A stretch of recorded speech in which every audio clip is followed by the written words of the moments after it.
सामंतक मणि की कथा भागवत में सुनाई जाती है और साल में एक बार जरूर सुननी चाहिए।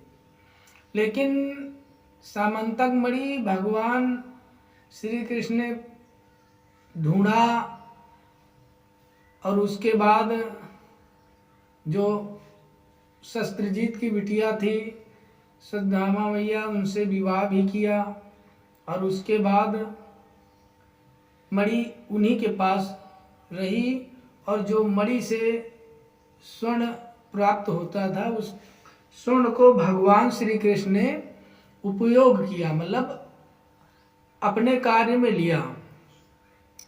तो मणि के कारण प्राण गए शस्त्रजीत के और मणि के कारण ही उसके भाई के प्राण भी चले गए, सामंतक मणि के कारण। अगर कोई बहुत कीमती चीज है तो उसको रखने वाले को कष्ट जरूर होगा। अगर राजा है, राज करता है तो ठीक है, अगर राज छोड़ करके वो सोचे कि मैं एक साधारण मनुष्य के जैसा जीवन व्यतीत करूं तो नहीं कर सकता। उसी प्रकार सामंतक मणि जहां रही, जिसके पास रही, उसके सुख तो सब प्रकार से था ही, लेकिन उसको मुसीबत में पड़ना पड़ा। जब भगवान श्री कृष्ण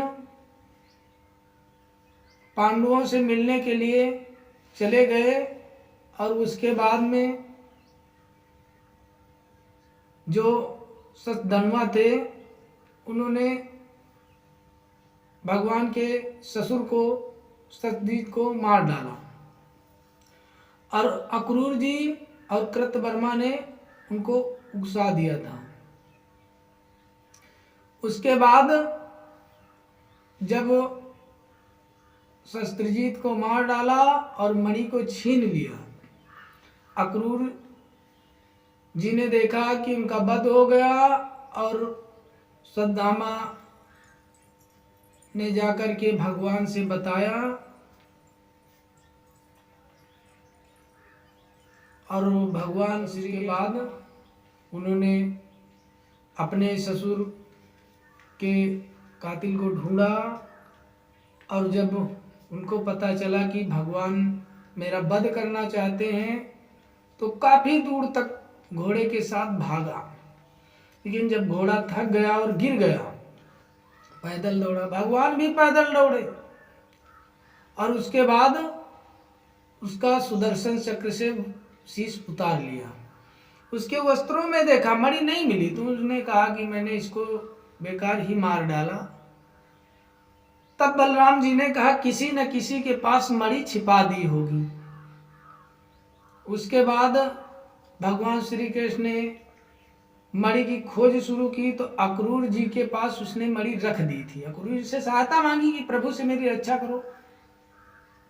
तो अक्रूर जी ने कहा कि देखो, उन प्रभु से कोई तुम्हारी रक्षा नहीं कर सकता है जिन्हों के इशारे पर संसार बनता और बिगड़ता है, जिनकी माया का तक कोई पार नहीं पाया। कृतवर्मा और अक्रूर जी ने जब इस प्रकार से जवाब दे दिया और उसके बाद फिर अक्रूर जी के पास ही मणि धर करके गया तो अक्रूर जी ने वहां से द्वारिका छोड़ करके अपने ननिहाल चले गए, काशी। अक्रूर जी के पिता का नाम है सफल और अक्रूर जी की माता का नाम है गंदनी। और कहा जाता है कि जो राजा थे काशी नरेश, उनके राज्य में बारिश नहीं हुई, तब उनके पिता सफल को अपनी पुत्री गंदनी को दे दिया तो उनकी राज्य में खूब बारिश हुई थी। उसी प्रकार जहां पर अक्रूर जी रहते थे वहीं पर बारिश भी अच्छी होती थी। कुछ समय बीत गया तो भगवान अक्रूर जी की खोज के लिए गुप्तचरों को भेजा सभी दिशाओं में। उसके बाद अक्रूर जी को समझा बुझा करके लाया गया और कृष्ण जी ने कहा चाचा आप धर्मात्मा हैं, बड़े बड़े यज्ञ करते हैं, बड़ी बड़ी वेदियां सोने की बनाते हैं और मणि के ही प्रभाव से आप इतने यज्ञ हवन करते हैं, इसलिए चाचा मणि आपके पास ही रहे, लेकिन हमको दिखा दो और हमारी पत्नी देख ले और दिखा करके धर लो, हमें मणि नहीं जरूरत, हमको उससे जो धन है मिलता है उसको, जो सोना मणि देती है उस सोने से हमसे मतलब है, और किसी चीज से नहीं। तो अक्रूर जी ने अपनी थैली से निकाली और वस्त्रों में लपेटी हुई मणि को भगवान को दिखाया। तो सामंतक मणि के कारण उसके भाई प्रसेन के भी प्राण गए और सामंतक मणि के कारण ही शस्त्रजीत के भी प्राण गए, क्योंकि माया भगवान की किसी रूप में आ सकती है।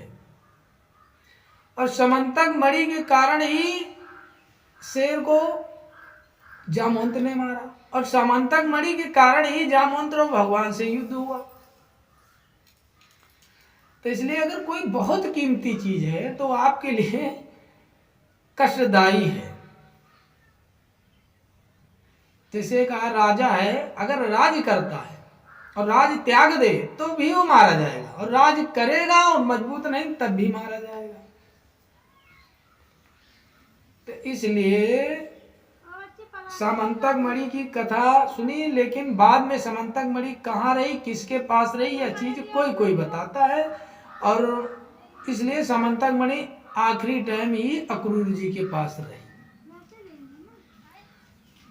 और दूसरी बात, जो भगवान श्री कृष्ण के फुफेरे भाई हैं, अर्जुन, भीम, नकुल, सहदेव, इनके जो पूर्वज हैं महाराज शांतनु। तो शांतनु का नाम क्यों पड़ा? महाराज शांतनु पूर्व जन्म में भीष्म थे।